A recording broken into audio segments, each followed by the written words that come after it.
શું કરવા ગયા? मेरा पापा मेरा जवेरा पतरावा गया था અને અંદર જતા રહ્યા. ગાંધીનગર અદાલત પાસે ઝવેરા પધરાવા ગયેલા ડોક્ટરનું કેનાલમાં ડૂબી જવાથી મોત. પિતાના ડૂબ્યા બાદ દીકરી હૈયાપાટ રુદન કરતી રહી.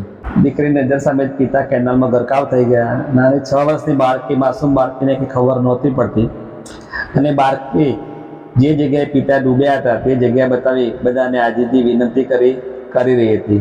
રડતા રડતા વિનંતી કરી હતી, મારા પપ્પા પેલા ઝવેરા પધરાવા ગયા હતા અને અંદર જતા રહ્યા. પપ્પાનો ફોન અંદર છે, મને મારા પપ્પા વિના નહીં ગમે. અંકલ, તમને વાવલનું એડ્રેસ ખબર છે? મને મારા ઘરે મૂકી દો, મને પપ્પા વિના નહીં ગમે.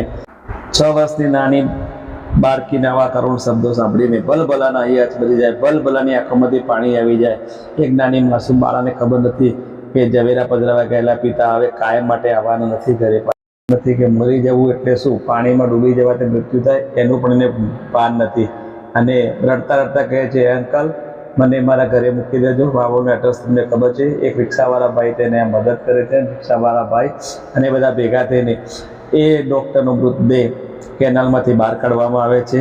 6 વર્ષની નાની માસૂમ દીકરી ગૌરવ વ્રત કરે છે અને એના ડૉક્ટર પિતા 5મા દિવસે એ ગૌરવને પધરાવવા માટે નર્મદા કેનાલમાં જાય છે અને નર્મદા કેનાલમાં એ ગૌરવને પધરાવતા ઝવેરાને પધરાવતા પગ લપસી જાય છે અને એ કેનાલમાં પડી જાય છે.